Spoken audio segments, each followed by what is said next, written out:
Hello guys, today we're going to make my fall-inspired orange and pumpkin jam without sugar. Let's dive in.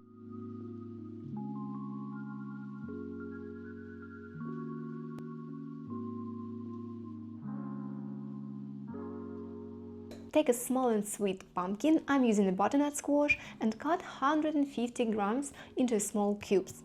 I've been eating this orange and pumpkin jam as far as I remember. It's a family tradition for us. After harvesting season, we gather together, even kids are included, and sometimes we would also make a jam from orange zest and zucchini, but pumpkin and orange was always kind of a tradition for us. And of course, my grandma's recipe was loaded with tons of sugar. So when I started studying nutrition, I guess it was more than 10 years ago, after 3 or 4 months of working on my eating habits, I developed very strong habits focused on my targets, and it just stuck with me. I haven't looked back since, and my weight are pretty much stable for the last 10 years. And it was all possible just because I didn't change, I didn't give up my favorite food, I didn't erase it from my day-to-day diet. I just changed it a little bit, just like I did with this jam. I just switched sugar for sugar substitutes, and I tried to make it as pleasant in terms of texture and taste and everything as similar to my grandma's jam. So yeah, it's still making me happy, but it doesn't affect my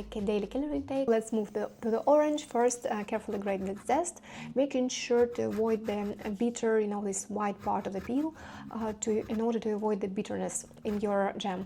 Then chop the flesh into small cubes.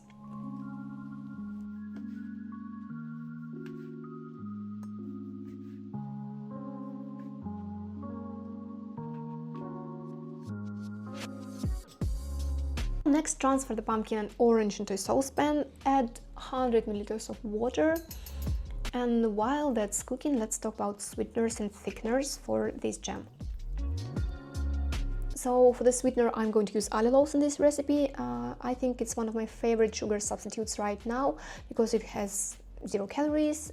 In my country it is considered as 0 calories. It doesn't crystallize when stored, it has no aftertaste, it caramelizes like real sugar, which is perfect. It's what we need for the jam. And if you want a firmer and thicker jam, you can use one teaspoon of agar or gelatin. If you don't want to use anything, you can skip all the thickeners at all and just cook your jam a little bit more, and the fiber that's already inside your pumpkin and your orange will do the process by themselves. Instead of that, I will use soluble corn fiber, which is not only adds fiber but also helps to thicken the jam a little bit, and also it has a lot of benefits for your health as well. It's just my soluble corn fiber has become one of my favorite, some special ingredients.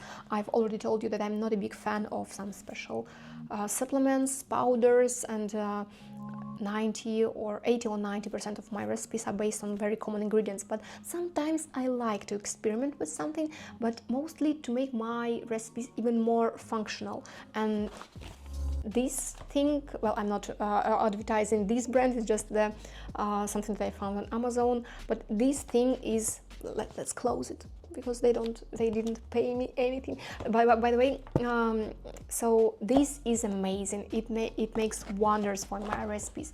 It is fairly low in calories and very high in fiber, and it has a little bit of slightly sweet flavor that enhances the flavor of your sugar substitutes, and it also improves the texture of your baked goods. Now I'm adding this soluble corn fiber into almost everything, especially when it comes to the baking. I can even replace some of the flour with it, and it helps me a lot with the process of lowering the calorie of a dish, and it improves the texture so much. It started to taste and feel so fluffy, so airy, it has some nice bubbles inside. It's very moist.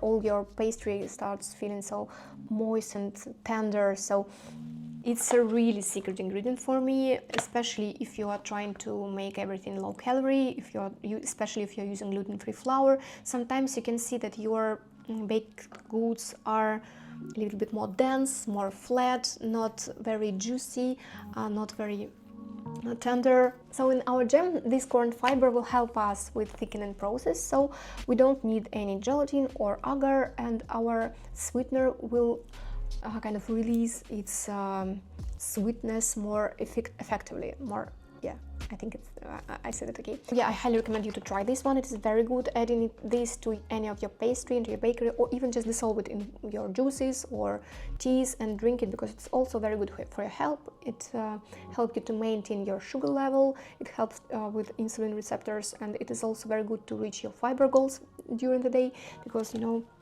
if you are living on a high protein diet, it's very crucial to reach your fiber goals. And with this powder you can do it even without noticing, because it's water soluble, so it dissolves in any of your milk or your juice, anything. I'm giving this one to my kid. I have a small kid as well, who's just a little bit problems, you know, with eating his veggies, and it's hard with he's a little hard now with his digestive system. So I'm giving him this powder and just dissolve it in his milk, and he's very happy, and I'm, as a mom, very happy that his problems are disappearing now. Once you've added your sweetener and fiber, or agar or gelatin or nothing at all, it's time to add spices. So I'm using half a teaspoon of each: cinnamon, nutmeg, ginger and cardamom. You can also add some cloves and star anise if you like. I just hate those two spices, but if you like them, they are very good for your fall vibes.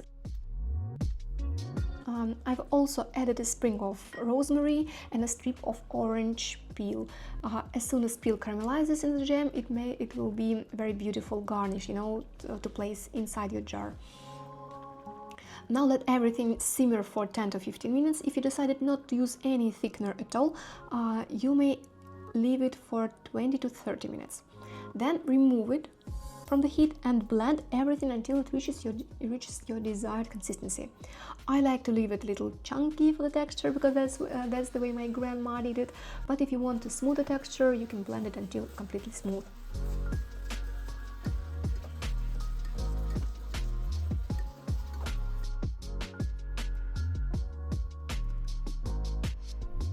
Anyway guys, I started this channel to kind of practice and improve my English vocabulary and pronunciation as well.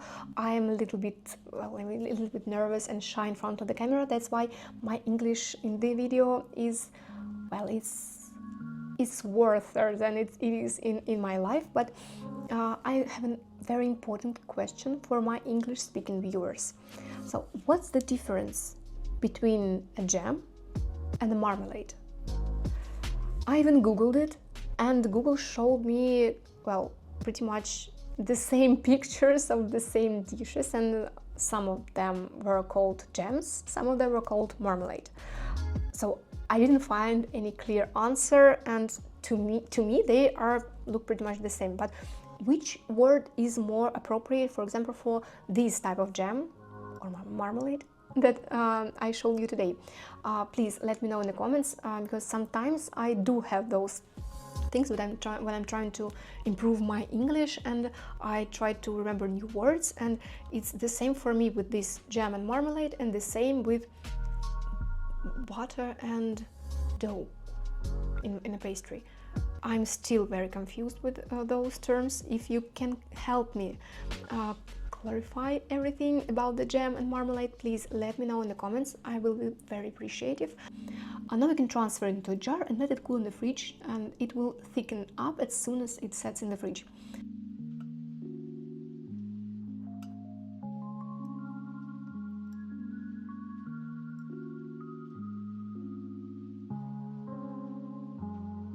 By the way, if you like zero sugar recipes, all of my recipes on this channel not only protein packed, but they are all sugar free, so don't forget to hit the like and subscribe button to see more of them.